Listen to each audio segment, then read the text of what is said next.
Hablemos un poco del precio de la carne con Julia Estrada. Sí, salieron los datos del IPCBA, que es el indicador de precios de carne vacuna, que alimenta nuestros informes. Nosotros lo seguimos muy de cerca porque es un indicador que es del sector. Sí, paréntesis, ¿bien? Ayer el presidente Alberto Fernández citó el informe del CEPA. Ayer nos citó. ¿Qué es lo que ocurrió? Digo, por primera vez bajó significativamente. ¿Qué quiere decir significativamente? Bueno, 1,4%. No es de las cifras, porque esto hay que aclararlo de entrada. Después tengo a muchos que me han escrito estos días y me dicen, no, pero sigue caro. Claro, nadie está diciendo que ahora podemos salir y comprar asado como si fuera poder adquisitivo hace un año atrás. Al contrario, esto significa que a pesar de que las medidas se vienen implementando, no se retrotrae a foja cero. Sí. Pero cayó 1,4% el precio de la carne en agosto, había caído 1% en julio. Yo la columna que hice la semana pasada ya había dicho que en julio había caído 1% y que en agosto iba a volver a caer, así que podemos decir que primero lo dijimos acá en Habrá Consecuencias, y son los primeros 2 meses de caída consecutiva, y el segundo mes más que la anterior, del precio de la carne, después de, miren, les voy a hacer el breve raconto que realmente es terrorífico.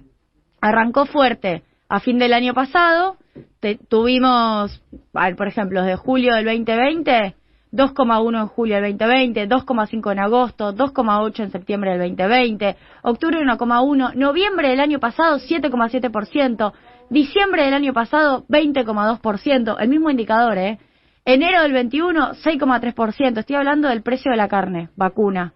Febrero también subió 0,5, marzo 7,3, abril 3,5, mayo 5,9, junio, ahora este mes, hace 2 meses, había subido 7,9%, y recién ahora estamos teniendo 2 bajas consecutivas, porque esta película es importante contarla, en julio con una caída del 1% y en agosto con una caída del 1,4%. ¿Qué muestra esto? Que por primera vez se rompe la tendencia, no se retrotrae a foja cero, pero se rompe la tendencia alcista, y esa es la noticia, ese es el dato relevante. Sí. Luego de que el gobierno haya decidido patear el tablero con una medida que fue muy criticada, que fue primero el cierre total de las Expo y luego una apertura, pero con un tope a la mitad del año pasado. O sea que la medida fue acertada para frenar el aumento, todavía no logró bajar los precios. La medida finalmente es cuantitativa. Todo lo que no se quiso hacer hasta mayo, porque esta medida se tomó el 19 de mayo. Hasta el 19 de mayo se intentó de todo. Se lo sentaron a los ganaderos, se sentó con los frigoríficos, pusieron los cortes populares, que fueron y vinieron. Todavía existen, pero bueno, no te hacen la magnitud que necesitas para que los precios bajen o para tener una oferta con precios más baratos. Se instó a que hubiera, cuando hubo inspecciones, se instó a que hubiera un comportamiento más razonable de la cadena. Nada de eso funcionó finalmente. Entonces, también hay que ser conscientes de las herramientas que hay y de lo que funciona y de las limitaciones de cuando las cosas no funcionan. Lo que terminó funcionando fue limitar las exportaciones. Lo digo porque estoy en una conversación implícita con muchos economistas que estos días también por redes dicen nadie puede celebrar el cierre de las exportaciones. Nadie está celebrando ningún cierre de exportaciones, al contrario. Todos contamos cada uno de los dólares que entran y cada vez que yo puedo acá hablo de la variación de las reservas. Ariel Jalán me pone cara de tan importante es la reserva y yo vengo y hablo de las reservas. Bueno, sí nos importan los dólares. Ahora, finalmente la salida terminó siendo por cantidad.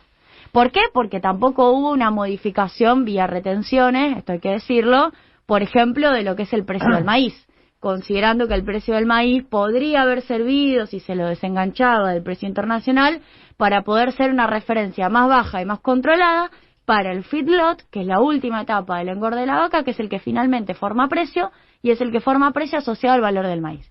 Todo eso en algún momento fue una discusión, finalmente no ocurrió. De hecho, acá el propio presidente, Alberto Fernández, en algún momento, en alguna entrevista, habló de las dificultades de poner retenciones, se había evaluado por cortes. Bueno, eso finalmente no ocurrió. La medida es cuantitativa, es decir, esto se puede exportar, esto no. Así todo siendo cuantitativa, se logró que en monto, no en cantidad, porque ya les estoy diciendo que se exporta en cantidad lo mismo que el año pasado, pero en monto, como subió el valor de la carne, se exporta más que el año pasado en materia de dólares. Uh-huh. Obviamente lo que te dice el sector es, si yo pudiera exportar la cantidad libremente, tendría todavía mucho más dólares. Sí, claro. Pero así todo, como los precios mejoraron, las cantidades producen las cantidades iguales al año pasado, producen igual o mayor, en este caso, mayor ingreso de dólares en materia de carne. ¿Qué es lo que hay que esperar en este sector?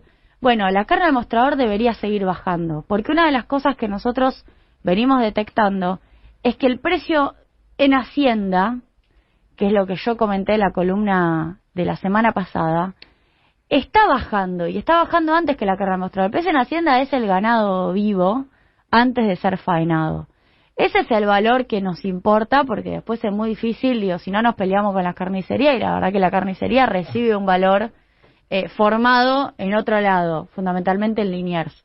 Bueno, si ese valor formado en Liniers viene bajando un poco antes, si está bajando fundamentalmente porque se logra desenganchar cuantitativamente de las Expo, debería seguir bajando el valor al mostrador, y esto debería terminar teniendo un precio de asado más barato. Según el IPCBA, por ejemplo, les voy a decir el corte, acá tengo picada común, tengo roast beef, pero me interesa el asado.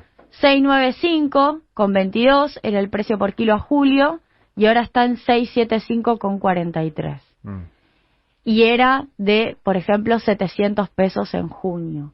Esa es la humilde curvita que estamos mirando, que puede sonar a poco. A ver, enero del 2020, ¿sabe cuánto estaba? 322. Claro, no. Se duplicó, 322 pesos solamente el corte asado. Y te vas a enero del 21, ya está a 604. O sea, ya se duplicó en el año. Y te venís a junio, que ahora que ya pasó, 700. Ese fue el valor más alto. Y ahora estamos queriendo retroceder, 695 en julio, 675 en agosto. Bueno, llegaremos a noviembre tiene que bajar con un asado a 500 pesos. A 500, por ejemplo. Debería seguir bajando. Debería seguir bajando. Me parece mucho 500 pesos, pero debería seguir bajando al mismo tiempo que crecen los ingresos y tenés un poder adquisitivo en términos reales de carne más interesante. Esto en absolutamente todos los cortes, y es muy fuerte lo que fue este aumento. Y, por cierto, el agro, porque acá yo estoy contando la batalla en materia de gestión. El agro saca informes a través de la sociedad rural, dicen que hay una pérdida muy importante en dólares. Siempre la discusión es los dólares que se pierden de entrar, en ningún momento discuten el bolsillo. En algún punto es una discusión de sordos, porque, bueno, ellos no hablan del bolsillo de la gente. Claro. Entonces también hay que entender del otro lado, es que los tipos que te forman precio no les interesa si la gente puede comer carne o no puede comer carne. Y ese es el problema de esta Argentina. Sí, la gente argentina. Los chinos, ¿sabes cómo comen? Claro. ¿Qué pasa? Claro. La carne come. Sí. No, yo conozco un chino que come carne todos los días. Bueno, puede ser. Vive en China. ¿Está bien? ¿Y? No, porque si vive acá come no puede. tiradas. Claro, sí, acá no puede. Qué boludo. Bueno. Argentino. Bueno, que baje la carne, compañeros y compañeras. Por favor, queremos comer asadito a fin de año.